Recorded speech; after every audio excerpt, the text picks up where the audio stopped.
One of the most harmful ways that parents can be psychologically harmful to their children in Black or people of color families is by encouraging colorism and encouraging competition, vying for love based off of colorism. Hi, my name is Dr. Natalie Jones. I'm a licensed therapist. I've been counseling women and men who have experienced abuse as well as those who have been perpetrators of abuse and other violent crimes. And again, one of the things that I wanted to talk about that I see happen a lot in Black families is where it's where parents have colorist values, beliefs, and ideals, and they encourage that among their children. And so, what will happen to what will happen in these families that have these colorist beliefs or this colorist value system, the paper bag test and whatnot, is parents will show more love or more, just show preferential treatment, is what I'm trying to say, to their lighter skinned Black children. They will pander to whiteness in children that don't fit their ideal white standards beauty. They get poor treatment. They get physically abused and harmed and aggressed upon. They're mocked. And I had done a study, and if you followed me for a while, you've heard me talk about my dissertation study where I talked about Black women who were psychologically abused by their parents while growing up. And one of the, and in some of the commentary and talking to the women, one woman specifically talked about how her mother humiliated her for being darker skinned. So her mother, she had a darker skin and she had shorter hair.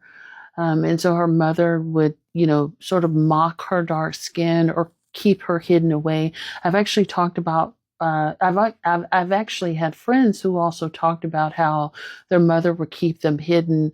And one friend she used to joke about it with me. And I think that was kind of her way of laughing through her pain about, how when insurance men or other people came over to their home, she was so dark, her mother would kind of put her in the corner and put the lampshade over her. And so that was her way of sort of laughing about it. But I know that it was painful. And in going back to the other woman in the study, she talked about how her mother would hide her.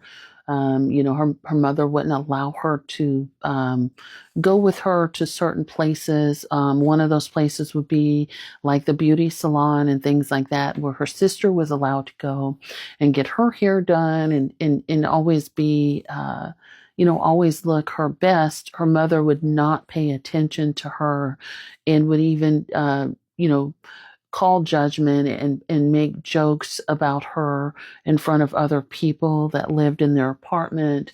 And so it would be sort of this mockery where she would be yelling, insensitive names and things like that about her daughter in front of other people. So her daughter was like the butt of jokes around skin color and things like that.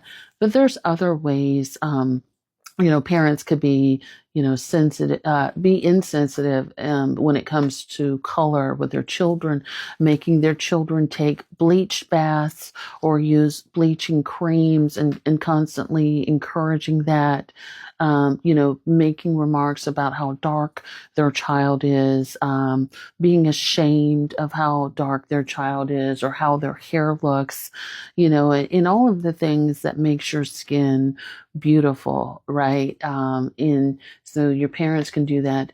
Black fathers can do this too. Black mothers can also do this. Black fathers can pick mothers based off of their colorist ideals and vice versa.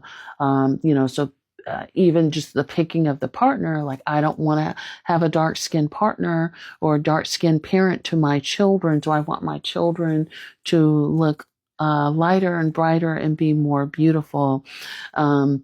And you even hear this sentiment expressed from non-black or non-person of color people, like, oh, we have beautiful mixed babies and things like that. That's certainly something that's based off of colorist ideals. The colorist ideals can even be impacted by gender. So if you have girls versus boys, sometimes what you may find is boys are not subjected to the same colorist ideals that girls are subjected to. Sometimes they are, sometimes they're not. But in a lot of cases, girls, in at least in what I've seen and what I've experienced, girls are subjected to more harsh beauty ideals and standards, whereas dark-skinned men can be more sought after, be more likely to be considered handsome or beautiful and things like that. So they could actually be coveted a lot more, but it's due to usually objectification of their black bodies and their black skin. I think it's also very telling and quite embarrassing when people gain more of a celebrity status, and they become so comfortable talking about their colorist views and ideals publicly. So we've seen quite a few African American stars, or celebrities, I should say, talk about how they don't want black women, dark-skinned black women in their videos or on stage, and in the spotlight with them. We don't want none of that, right? So I think that's we've seen a lot more of that coming from male celebrities versus female celebrities, but we've also seen some quite interesting phenomenons occur with dark-skinned female celebrities too, where they're sort of dyeing their own or bleaching their own skin.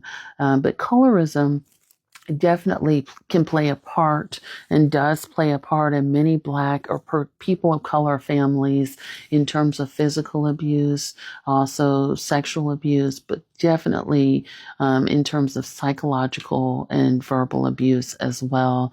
You can be insulted more. You could receive harsher punishment based off of the skin color, but you could also be hated more, for being lighter skinned as well.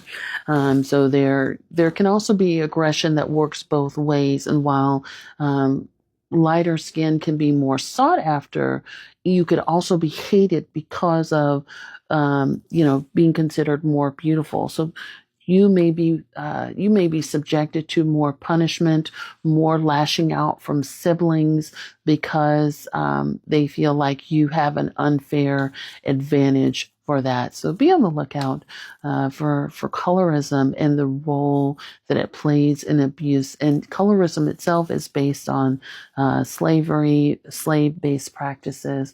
So colorism in and of itself is its own abuse phenomenon that's worth talking about. Hope that helps. Thanks so much.